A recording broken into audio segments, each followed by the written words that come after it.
Breaking news coverage of a potential trade between the Celtics and the Cavs. Kyrie Irving going to Boston. Did you speak to LeBron James or talk to LeBron James to let them know that you wanted out? Why not? Why would I have to? You guys will have me back.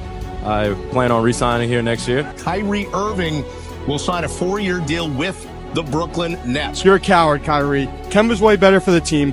Kyrie. He's a pathetic coward. Kyrie's a douche. Kyrie Irving going to the Dallas Mavericks. I just know I want to be places where I'm celebrated. When I was in Brooklyn, where I felt very disrespected, no one ever talks about my work ethic, though. Everyone talks about what I'm doing off the floor, so. This is the biggest stage there is, Kyrie, and this journey will lead you back to a very talented Boston team. You know, I had a rough time there when I was in Boston. Now that I'm in a great place to be able to vocalize how I'm feeling, I'm ready to go back into Boston and have fun with my teammates. The NBA Finals is here, and let me tell y'all, this is peak NBA theater. We got the Dallas Mavericks taking on the Boston Celtics. Now, I'm not saying NBA scriptwriters are real, but if they are, somebody deserves a raise, because I can't remember the last time there was this many crazy storylines in the finals. I mean, we may have to go all the way back to Magic and Bird competing in the finals after facing each other in college for the face of the league before we find anything like this crazy as far as an NBA Finals matchup. This is a joke, by the way, guys. NBA scriptwriters are not real.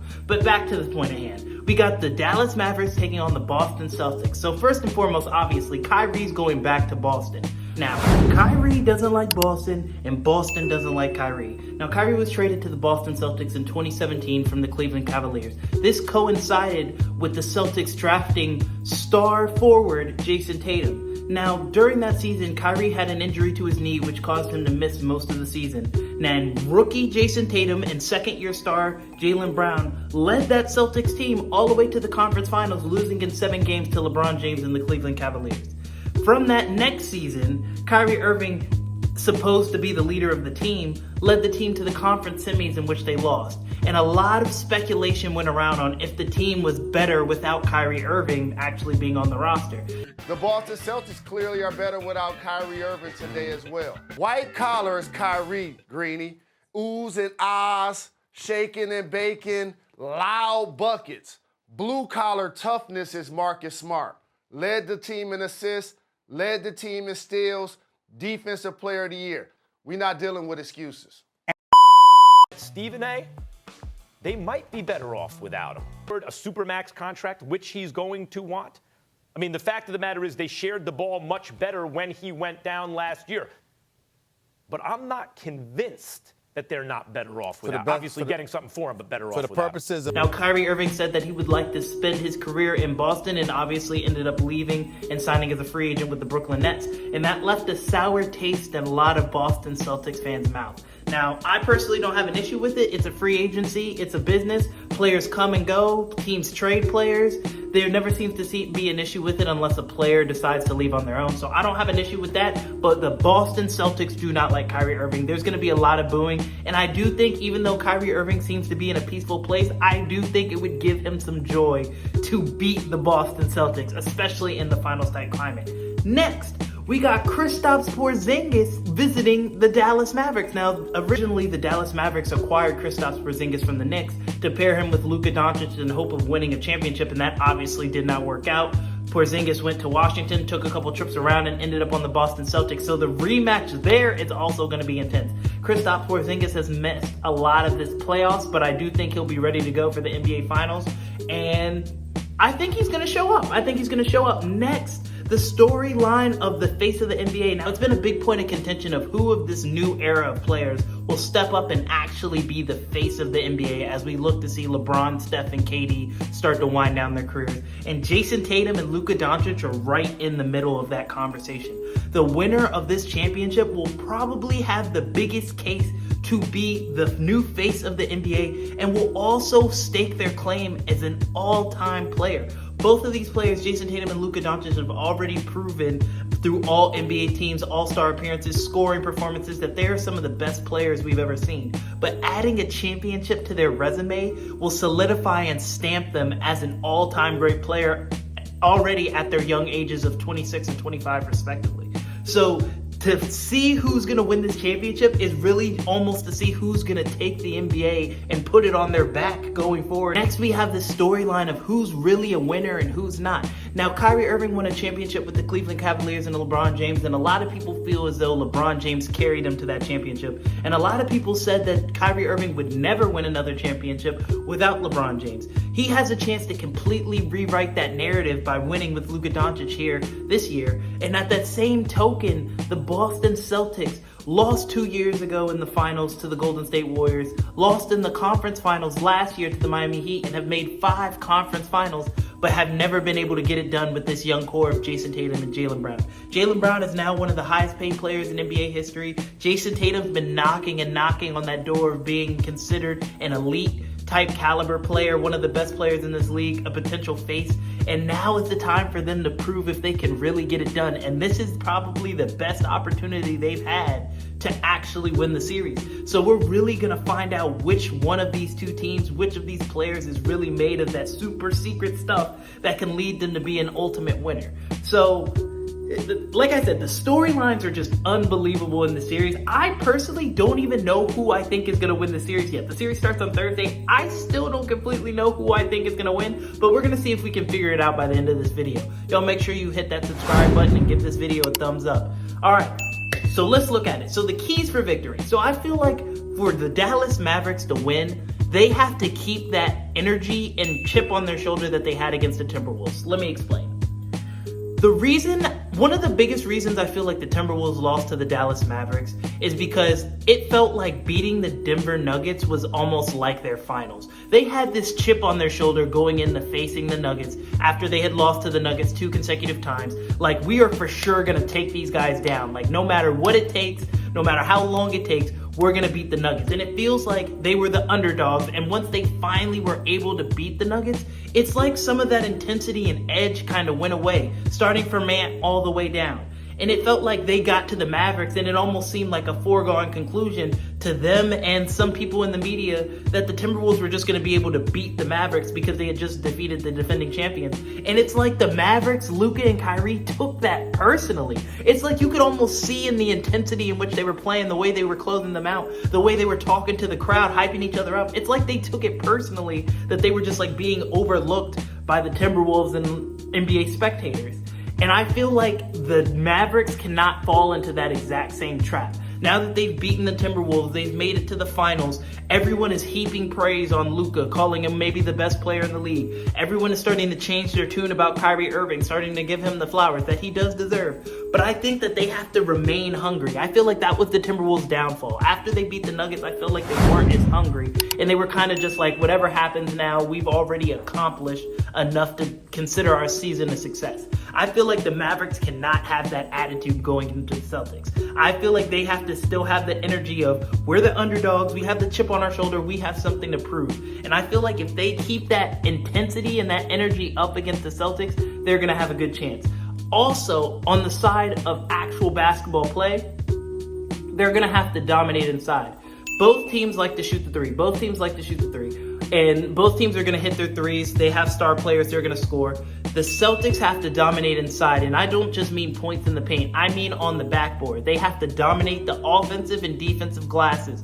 They're a smaller team. Lively's been dealing with some injuries. But Lively and Gafford and PJ Washington, we can throw him in there. He's been playing huge for them, has been huge for them on offense, scoring, and on the rebounding and defensive end. They're going to have to control the paint against Boston. They can't just allow Boston to go in there with their guards and with their bigs just getting putback rebounds, easy drives to the basket, uncontested dunks. They can't allow that to happen because it's already going to be a lot of threes coming both ways. Whoever controls the paint, and I just don't mean scoring in the paint, I mean controls the offensive and defensive backboards, I think will have the biggest chance of winning the series. And I think that applies especially to the Dallas Mavericks because they're the smaller team. Now, as it pertains to the Celtics, I feel like the biggest key for the Celtics winning this is that they have to be ready to get hit in the mouth, first and foremost.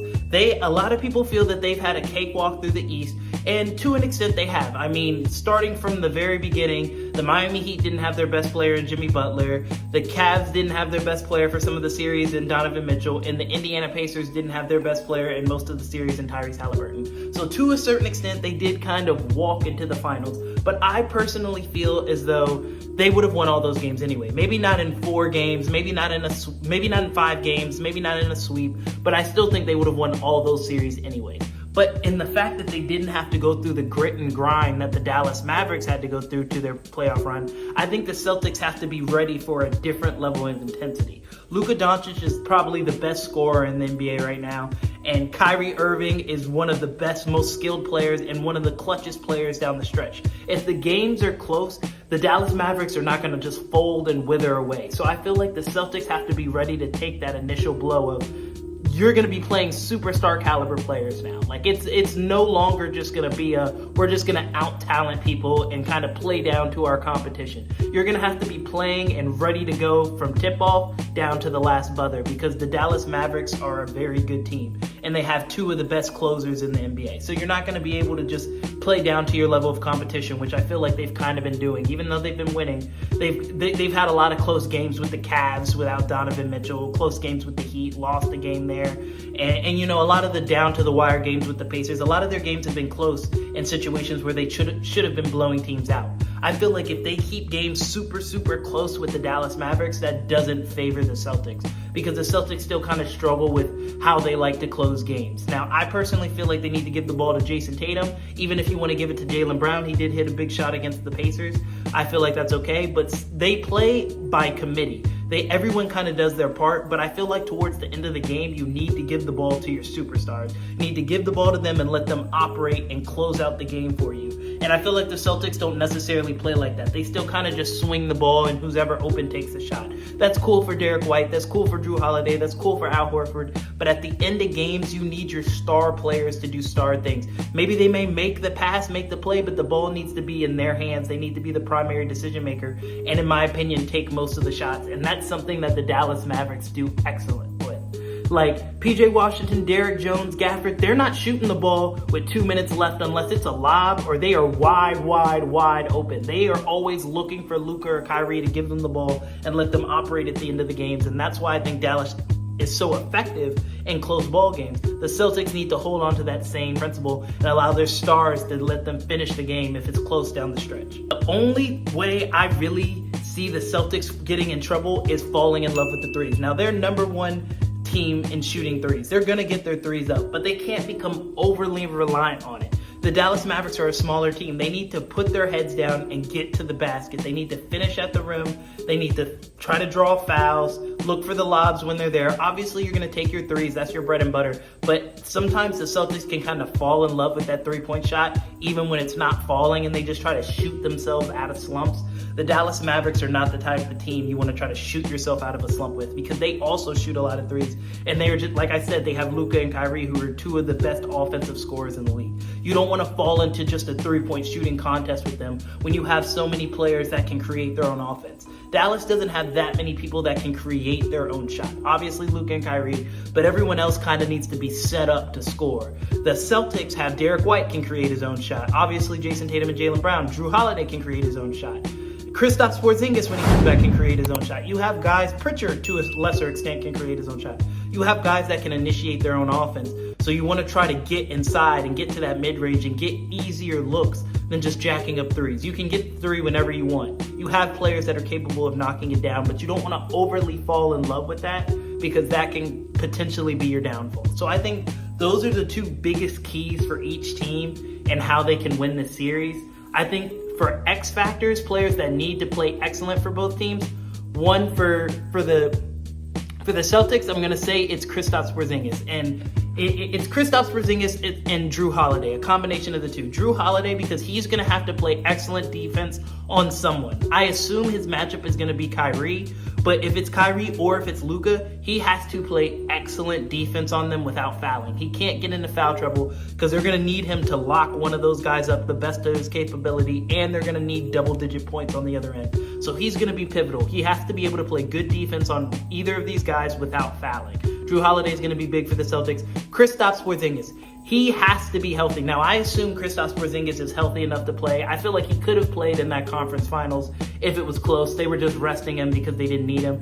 But if he is not 100% ready to go in this series, I don't think that the Celtics can win. I think this is the exact moment where they need him because he is the X factor. He's a 7-footer that can protect the rim, stretch the floor, and score inside. He is a mismatch nightmare for the Boston Celtics.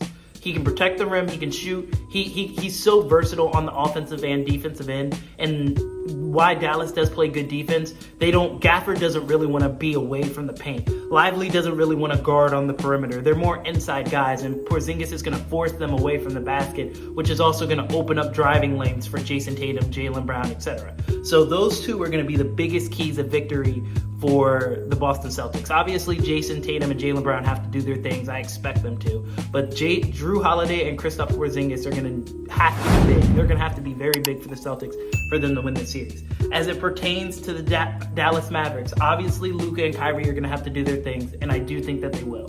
Derek Lively is going to have to play just as well as he played against the Timberwolves. He's going to have to play that same way against the Boston Celtics. He's going to need that intensity. He's going to need to be out there catching lobs. He's going to need to be out there blocking shots. He's going to have to knock down his free throws. He's going to have to bring that same level of intensity on offense and defense that he brought against the Timberwolves because they're going to need someone to protect that backboard. They're going to need someone to clean up that offensive and defensive glass and protect the paint. And that's going to be Lively's biggest job. He's going to be super important for the Dallas Mavericks to win this series. The next person I will say is, I'm going to say Derek Jones.